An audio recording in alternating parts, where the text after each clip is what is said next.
मैं वापस दफ्तर में आ गया और तेज़ी से अलमारी की तरफ बढ़ा। ताला खोलकर चारों पेंसिल बम निकाले।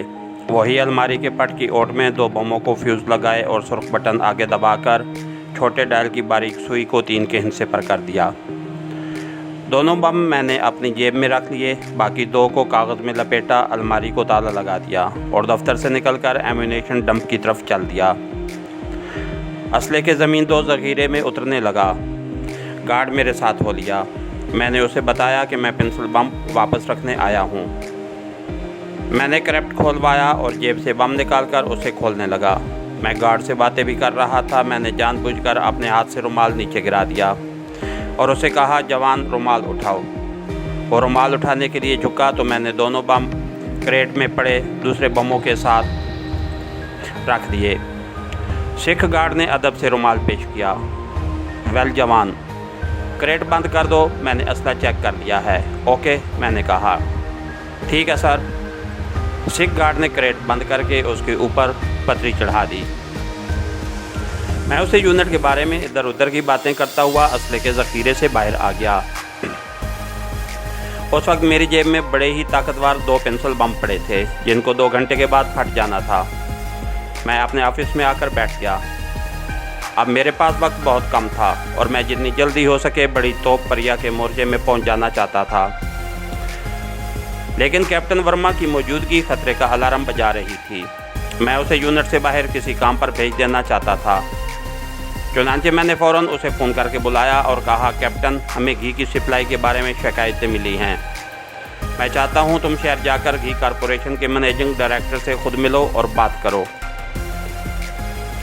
सर, फ़ोन पर बात कर लेते हैं।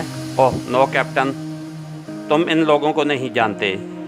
घी की क्वालिटी में भी मुझे फ़र्क लगा है। तुम खुद जाओ। ओके सर, कैप्टन वर्मा ने सैल्यूट करते हुए कहा। उसके चेहरे पर वही पुरअसरार संजीदगी थी। ये मेरे लिए ख़तरे का बहुत बड़ा अलार्म था। कैप्टन वर्मा चला गया तो मैंने उठकर दरवाजे पर गिरे पर्दे की ओट में से झांक कर देखा। वो गहरी सोच में डूबा हुआ था। मेरा दिल शिद्दत से धड़कने लगा। कहीं ये जीओसी जालंधर कैंट को फ़ोन ना कर दे। मेरे दिल में तरह तरह के वसवसे पैदा होने लगे।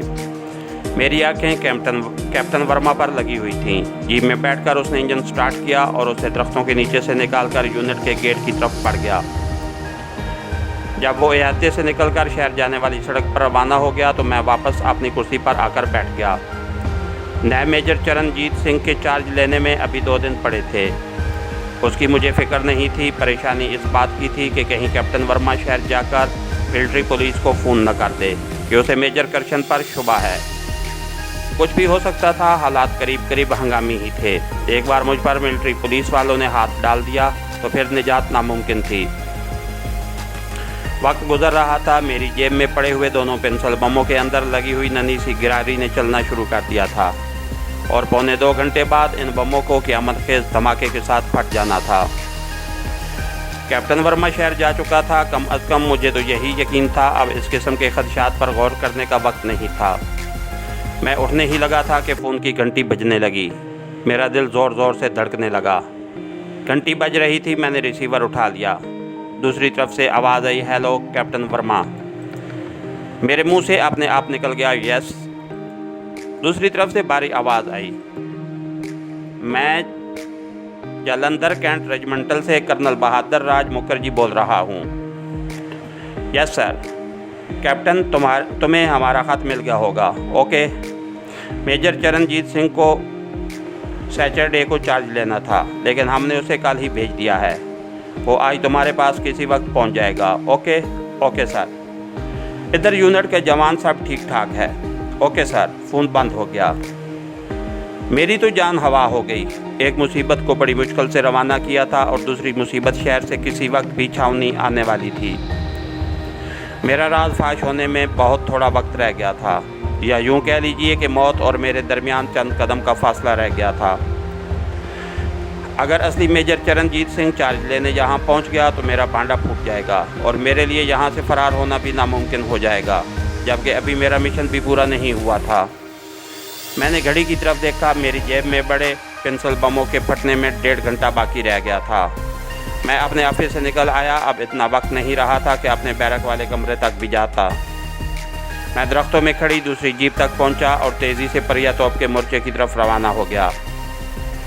टेकरी तक पहुंचते पहुंचते मुझे 7-8 मिनट लग गए। मेरी जीप देखकर वहां के गार्ड अटेंशन हो गए। मैंने जीप से उतरते ही रौबदार आवाज़ में बोलना शुरू कर दिया, तुम लोग ड्यूटी से इधर उधर क्यों होता है? कैप्टन वर्मा को तुम्हारी शिकायत मिली है, तुम यहाँ यूनिट में है, जंगली लोग इधर फिल्म देखने नहीं आया। ये कहकर मैं सीधा तोप के बंकर में उतर गया। गनर्स अटेंशन हो गए। मैंने उन पर रोप झाड़ना शुरू कर दिया और उन्हें हुक्म दिया, चलो बाहर जाकर फालन हो जाओ।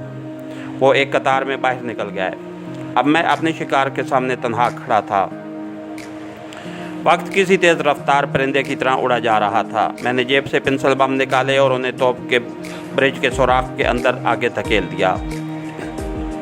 मुझे ऐसा लगा जैसे मेरे सर से कोई बहुत बड़ा बोझ उतर गया हो। फिर मैं तेज़ी से बाहर आ गया। बाहर चारों गनर्स और चारों गार्ड फालन होकर अटेंशन खड़े थे। मैंने उन्हें मज़ीद डांटने के बाद ड्यूटी ठीक से देने की हदायत की और फिर जीप में सवार होकर वापस चल पड़ा। पेंसिल बम मैंने ब्रिज के अंदर इस तरह गिराए थे कि इन बमों को कोई नहीं देख सकता था। अब मेरा प्रोग्राम जीप समेत भागने का बमों के फटने में 1 घंटा कुछ मिनट बाकी थे। मेरी जीप यूनिट के गेट के करीब पहुंच गई। जीप को गेट में ले जाने की बजाय मैं तेज़ी से गुजर गया। रास्ते में मुझे कैप्टन वर्मा के मिलने का अंदेशा था और ऐसा ही हुआ। अभी मैं 1 फरलांग भी नहीं गया था कि सामने से कैप्टन वर्मा की जीप आती दिखाई दी। मैं उससे बात किए बगैर निकलना नहीं चाहता था। ऐसी सूरत में उसका शक यकीन में बदल जाता और सारी मिलिट्री मेरे ताक़ुब में निकल खड़ी होती। मैंने जीप रोक दी। कैप्टन वर्मा जीप से उतर आया और बोला, सर कंप्लेंट रजिस्टर करा दी है, सब ठीक हो जाएगा। मगर आप किधर जा रहे हैं सर? मैंने कंधे उचकाकर मुस्कुराने की कोशिश करते हुए आंख मारकर कहा, मैं एक प्राइवेट काम जा रहा हूं, अभी आ जाऊंगा। जवाबन कैप्टन वर्मा बिल्कुल नहीं मुस्कुराया। उसका चेहरा वैसे ही संजीदा रहा। कहने लगा, ओके सर, मैं अभी वापस आ रहा हूं कैप्टन, डोंट वरी। ये कहकर मैं जीप लेकर आगे निकल गया। मैंने अकबनुमा आईने में देखा कि कैप्टन वर्मा अपनी जीप के पास खड़ा मेरी जीप को देख रहा था, लेकिन अब मुझे कोई परवाह नहीं थी। मैं जो काम करने आया था वो काम मैं कर चुका था। अब सिर्फ मुझे एक औलनाक धमाके का इंतज़ार था। ये कुदरती बात थी कि धमाके के बाद छावनी की सबसे बड़ी तोप के परखचे उड़ जाने थे और वहाँ अफरा तफरी मच जाती। कैप्टन वर्मा को यकीन हो जाता कि मैं ही वो एजेंट या तकरीबकार था जिसने तोप को पेंसिल बम से उड़ा दिया। उस वक्त पठानकोट और अमृतसर की मिलिट्री पुलिस को खबरदार कर दिया जाता कि एक पाकिस्तानी जासूस मेजर की वर्दी में मफरूर है, उसे गोली मार दी जाए या गिरफ्तार कर दिया जाए। मैंने घड़ी देखी, बम फटने में 1.25 घंटा रह गया था। मेरी जीप शहर में दाखिल हो गई थी। मैं सीधा स्टेशन पहुंचा। मालूम हुआ कि 2 घंटे से पहले कोई गाड़ी अमृतसर नहीं जा रही। मैं फौजी जीप में अमृतसर तक सफ़र करने का ख़तरा मोल नहीं ले सकता था। मुझे अपनी वर्दी भी तब्दील करके आम कपड़े पहनने थे। मेरे पास सिवाय चंद 100 रुपयों के कुछ भी नहीं था। मैंने सोचा कि कहीं से सिविलियन कपड़े हासिल किए जाएं। मैं शहर के फैशनेबल बाज़ार में पहुंच गया। जीप खड़ी करके मैं एक रेडीमेड कपड़ों की दुकान में घुस गया। एक फ़ौजी अफसर को देखकर सेल्समैन फ़ौरन मेरी तरफ लपके। मैं अपने हवास को बड़ी मुश्किल से काबू किए हुए था। मैं अपने लिए गर्म पतलून और जैकेट वगैरह पसंद करने लगा। दुकान में दीवार पर कलाक लगा हुआ था। बम के धमाके में 40 मिनट बाकी रह गए थे। मैंने एक छोटे से कमरे में जाकर वर्दी उतार दी और नए कपड़े पहन लिए। गले में एक मफलर भी लपेट लिया।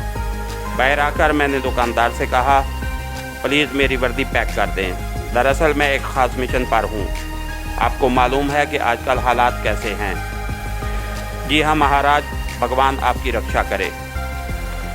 दुकानदार हाथ जोड़कर बोला। उसने फ़ौरन वर्दी पैक कर दी। मैंने बिल अदा किया और दुकान से बाहर आया। जीप बाज़ार में एक तरफ खड़ी थी। अब एक और मुसीबत थी। सादा कपड़ों में अगर जीप लेकर चला तो मिलिट्री पुलिस वाले किसी भी जगह मुझे चेक कर सकते थे। मैंने सोचा इस बाज़ार से तो निकलो। मैं सवार होकर बाज़ार से निकल आया। बाज़ारों के रश में से रेलवे स्टेशन के अक में एक वीरान जगह पर पहुंच गया। ये एक कच्ची सड़क थी। आगे कहीं कहीं सरसों के पीले खेत दोपहर की धूप से चमक रहे थे।